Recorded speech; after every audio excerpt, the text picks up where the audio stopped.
আজকে আমরা কথা বলবো, সেটার নাম হচ্ছে পাওয়ার টুইস্টার। এটা কয়েক ধরনের হয়ে থাকে, সাধারণত 20 কেজি অর্থাৎ হচ্ছে 20 কেজি শক্তি প্রয়োগ করলে এই স্প্রিংটা বাঁকাতে পারবেন। আমাদের এখানে 3 ধরনের আছে, 20 কেজি, 30 কেজি, 40 কেজি পর্যন্ত। যার যেরকম শক্তি শরীরে সেরকম শক্তি অনুযায়ী এটা ব্যবহার করতে হয়। তো এখানে স্টিকার লাগানো থাকবে, প্যাকেটের গায়ে এখানে লেখা থাকবে, প্যাকেটের গায়ে এখানে লেখা থাকবে 30 কেজি, 40 কেজি, 20 কেজি।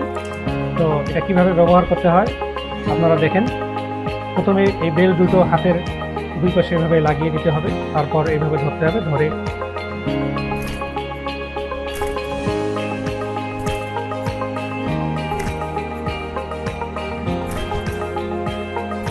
এটা দিয়ে কয়েকভাবে ব্যায়াম করা যায়। অনেকে আবার এইভাবে করে।